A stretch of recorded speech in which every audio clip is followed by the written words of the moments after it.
انسان دنیا سے رخصت ہوتے ہیں، اور ہمارے دین نے موت کے موقع پر جو رسوم ہیں، آداب ہیں، ان کے بارے میں بھی شریعت میں احکامات دیے ہیں۔ چند چیزیں میں چاہوں گا کہ کر کے آپ کے سامنے رکھوں اور یہ جاننے کی کوشش کروں کہ ہمارے دین میں ان کی کیا کوئی گنجائش ہے یا نہیں ہے۔ ہمارے ہاں بالعموم ہندوستان، پاکستان، بنگلہ دیش، برصغیر کے اندر بالخصوص یہ سامنے آتا ہے کہ میت کے رخصت ہونے کے وقت ایک سوگ کا عالم ہے۔ شریعت کے لحاظ سے اس سوگ کی مدت کیا ہے؟ اس میں تیسرا ہوتا ہے، پھر کرتے کرتے 40ویں تک پہنچ جاتا ہے۔ یہ تیسرا، 40واں اور یہ خود رسوم اور ان میں سوگ کی جو مدت ہے وہ کیا شریعت نے کوئی مقرر کی ہے؟ اللہ تعالیٰ نے اس دنیا میں ہمیں بھیجا ہے تو اس میں زندگی اور موت کا یہ کارخانہ ہر ایک کے لیے ایسے ہی چل رہا ہے۔ یہ بیان کیا نا کہ خلق الموت والحیات لیبلوکم ایکم احسن عملا، یعنی موت و حیات کا یہ کارخانہ بنایا ہی اس لیے گیا ہے تاکہ اللہ تمہیں آزمائے۔ تو جس وقت موت آتی ہے، کوئی عزیز دنیا سے رخصت ہوتا ہے، کوئی استاد ہے، کوئی باپ ہے، کوئی بھائی ہے، آپ کی بہن ہے، بیوی ہے، شوہر ہے، تو انسان کو صدمہ پہنچتا ہے۔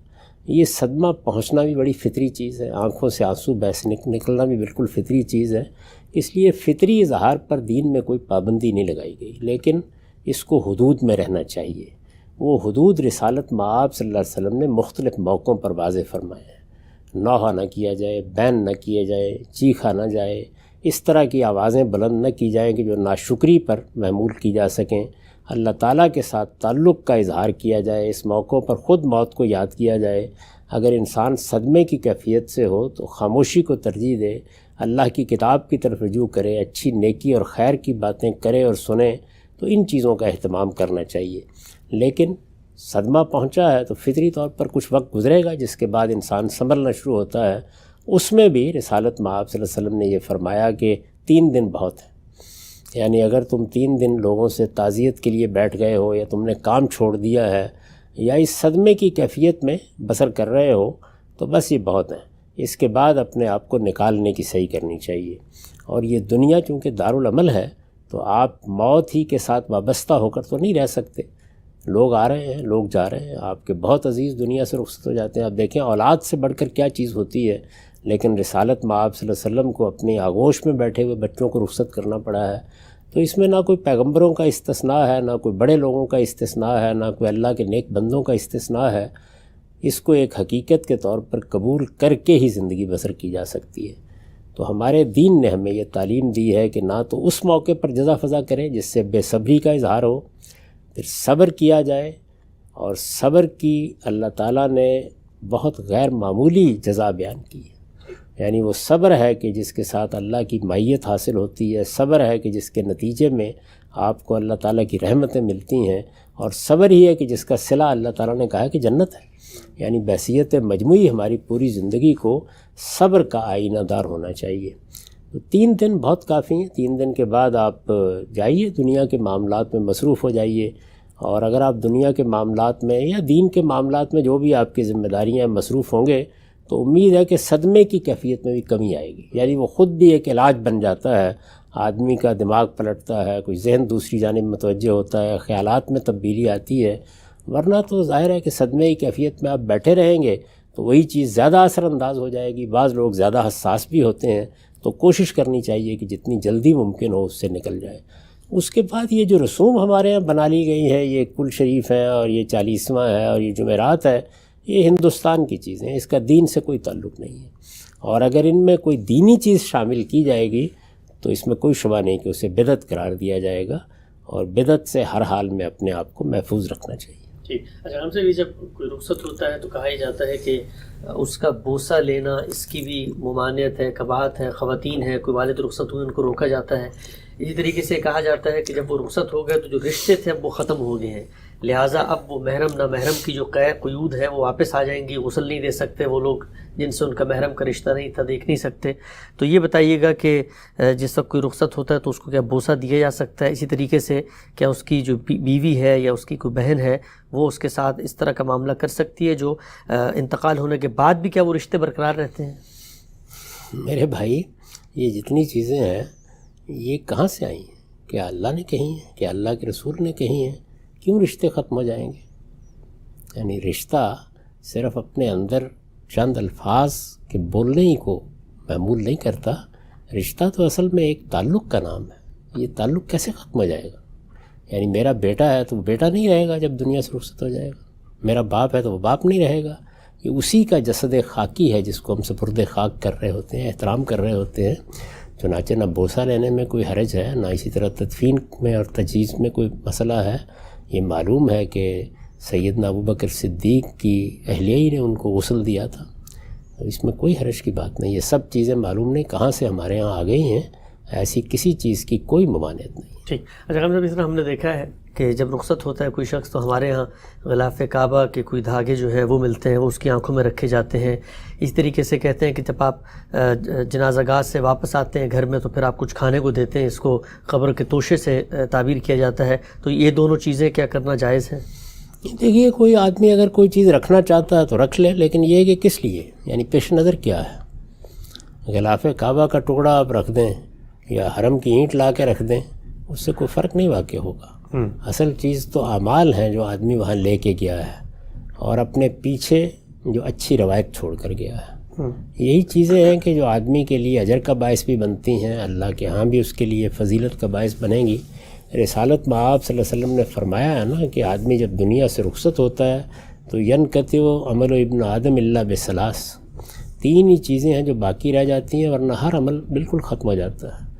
آپ نے کوئی اچھی روایت قائم کی ہے، صدقۃ جاریہ، کوئی نیکی کا کام کیا ہے جس سے لوگ فائدہ اٹھا رہے ہیں. علم ينتفع بہ، آپ نے علم کی روایت چھوڑی ہے جس سے لوگ فائدہ اٹھا رہے ہیں. ولد صالح یدعو لہ، کوئی نیک اولاد ہے، آپ نے اس کی تربیت کی، اس کو نیکی کی تلقین کی، اس کو خیر سکھایا. ظاہر ہے کہ یہ چیز بھی آپ کے لیے توشہ آخرت بنتی ہے. تو یہ چیزیں ہیں جن پر توجہ دینی چاہیے. یعنی عمل سے زندگی بنتی ہے، جنت بھی جہنم بھی. تو یہ عمل ہے جس کو سامنے رکھنا چاہیے. علم کا تزکیہ کریں، عمل کا تزکیہ کریں. ایسی چیزیں بس کچھ لوگ کہتے ہیں کہ فلاں آدمی فلاں دن وفات پا گیا، رمضان کے مہینے میں چلا گیا، جمعہ کے دن چلا گیا، ہم نے یہ کپڑا رکھ دیا، دیکھیے فلاں جگہ کا کفن نصیب ہو گیا، یہ احرام کی چادریں لایا ہوا تھا اپنے ساتھ، ان میں تدفین کر دی. تو یہ ساری چیزیں جو ہیں دل کی تسکین کے لیے آپ جو بھی کرنا چاہیں کریں. اللہ تعالیٰ نے اپنی کتاب میں اور اللہ کے پیغمبر نے اپنے ارشادات میں یہ واضح کر دیا ہے کہ اصل چیز وہ عمل ہے جو آپ لے کر جائیں گے. ٹھیک. ہم سب کچھ مزید پہلو بھی ہیں اسی حوالے سے، جو انسان رخصت ہوتے ہیں تو جو مسائل لوگوں کو درپیش رہتے ہیں. یہ بتائیے گا کہ جنازے کے بارے میں، غائبانہ جنازہ انسان دور ہوتا ہے. اس وقت آپ دیکھیں کووڈ کے دنوں میں جن لوگوں کا انتقال ہوا، بچے نہیں جا سکے، تو کیا غائبانہ طور پہ نماز جنازہ ادا کی جا سکتی ہے؟ اسی طریقے سے یہ بتائیے گا کہ بسا اوقات بعض لوگوں کا پانی میں وہ بہہ جاتے ہیں اور لاش نہیں ملتی، تو کتنی مدت انتظار کرنا چاہیے اور اس کے بعد ان کا جنازہ پڑھ کے ان کو رخصت کر دے آدمی؟ دیکھیے بات یہ ہے کہ اس طرح کوئی دین یا شریعت میں مدت تو نہیں مقرر کی گئی. حادثہ ہو گیا ہے تو آپ کا ایک عمومی اطمینان ہو جاتا ہے کہ اب ملنے کا کوئی امکان نہیں ہے تو آپ جنازہ پڑھ سکتے ہیں.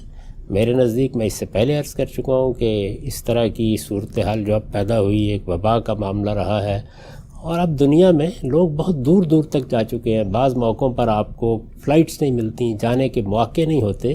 تو اس میں اگر آن لائن جنازے کا اہتمام کر دیا جائے اس پہ بھی کوئی حرج کی بات نہیں. میں نے جب یہ بات کہی ہے تو ظاہر ہے کہ لوگ اس سے اختلاف کرتے ہیں، لیکن انہوں نے سمجھنے کی کوشش نہیں کی کہ یہ اللہ تعالیٰ کی کتنی بڑی نعمت ہے جو دور حاضر میں ہم کو حاصل ہو گئی ہے. بہت سے لوگ ہیں دنیا میں کہاں کہاں پڑے ہوئے ہیں، نہیں آ سکتے اس موقع کے اوپر. رسالت میں آپ صلی اللہ علیہ وسلم نے دیکھیے نا، جب یہ معلوم کیا کہ نجاشی کی وفات ہو گئی ہے تو غائبانہ نماز جنازہ پڑھی. اس کا مطلب یہ ہے کہ جو عام حالات کے قوانین ہوتے ہیں، جیسے ہی اس کے اندر کوئی مسئلہ پیدا ہوتا ہے تو پھر دیکھنا چاہیے کہ اس کی روح کو برقرار رکھ کے آپ کیا اجتہاد کر سکتے ہیں. تو اگر آپ اس طرح کے اجتہادات کر لیتے ہیں تو آپ اندازہ کر سکتے ہیں کہ کہاں کہاں سے لوگ شریک ہو جائیں گے. اگر کسی جنازے میں شریک ہونا ہے، کسی جماعت میں شریک ہونا ہے، مسلمانوں کے ملکوں میں یا جہاں مسلمانوں کی آبادی ہوتی ہے، آپ کو ہر گلی، ہر محلے میں، ہر موڑ پر ایک مسجد مل جاتی ہے. آپ جانتے ہیں کہ غیر مسلم ممالک میں جہاں دوسروں کی اکثریت ہے، دور دور مسجدیں ہوتی ہیں، ہر آدمی نہیں جا سکتا. تو اگر آپ اس طرح کے اہتمام جدید ٹیکنالوجی کو سامنے رکھ کر کریں تو اس میں کوئی حرج کی بات نہیں ہے. انتقالات امام اگر معلوم ہو رہے ہیں تو بس یہ بہت کافی ہے. لیکن ظاہر ہے کہ یہ اضطرار میں ہوگا، مجبوری میں ہوگا، یہ رخصت کے طور پر ہوگا اور اس میں آپ کی تسکین بھی ہوگی، دعا میں آپ شریک بھی ہوں گے، جماعت کے اندر شامل ہونے کا احساس بھی ہوگا. یہ بہت سی چیزیں حاصل ہو جائیں گی. تاہم جو آخری چیز ہے وہ تو ظاہر ہے وہی ہے کہ آپ خود جماعت کے اندر موجود ہوں. تو جہاں ممکن ہے وہاں پہ یہی کیجیے، جہاں ممکن نہیں ہے وہاں یہ دوسرے طریقے اختیار کرنا بالکل جائز ہے۔ ٹھیک ہے ڈاکٹر صاحب، چند پہلو آخری واضح فرمائیے گا۔ کہا جاتا ہے کہ میت کے لیے خاص قسم کا لباس ہے جو اس کی تدفین میں استعمال ہوگا، کفن، اس پہ دین نے کوئی قید لگائی ہے؟ کیا کوئی مرتا ہے اس کو اپنے کپڑوں میں دفنایا جا سکتا ہے؟ اس طریقے سے مرنے والے نے اگر وصیت کی ہے، وہ امریکہ کینیڈا میں تھا کہ مجھے پاکستان میں دفنائیں، تو کیا اس وصیت پر عمل کرنا لوگوں کے لیے لازم ہے؟ اور یہ بھی بتا دیجیے گا کہ کیا مسلمانوں ہی کے قبرستان میں ایک مسلمان کو دفنانا چاہیے؟ دینی لحاظ سے کوئی پابندی تو نہیں ہے اس؟ خدا کی زمین ہے، جہاں آپ کو موقع ملے آپ دفن کر دیجیے۔ یہ تو مسلمانوں کے قبرستان ظاہر خاص کیے جاتے ہیں، اس سے مقصد یہ ہوتا ہے کہ اس کی حفاظت بھی ہو، جانے والوں کو بھی اس میں کوئی دقت نہ ہو، اور مسلمانوں کے اپنے رسوم، ان کی اپنی روایات کا بھی پاس ہوتا رہے۔ تو یہ اچھی بات ہے، اس میں کوئی شبہ نہیں ہے، لیکن یہ لازم نہیں کیا گیا۔ جہاں بھی آپ کو موقع ملے، آخر آپ جانتے ہیں کہ سیدنا ابو ایوب انصاری کو کہاں دفن کیا گیا تھا؟ بہت سے صحابہ کرام ہیں، کہاں کہاں آپ دیکھتے ہیں کہ وہ مدفون ہیں، تو اس میں کوئی حرج کی بات نہیں ہے۔ کسی نے کوئی وصیت کی ہے تو پہلی چیز تو یہ ہے کہ وصیت کرتے وقت بھی سوچنا چاہیے کہ آخر اپنے بعد کے لوگوں کو آپ اس مشقت میں کیوں مبتلا کر رہے ہیں۔ کر دی ہے تو آسانی ہے، پوری کر لیجئے، لیکن اگر آسانی نہیں ہے تو اللہ تعالیٰ معاف فرمائے گا۔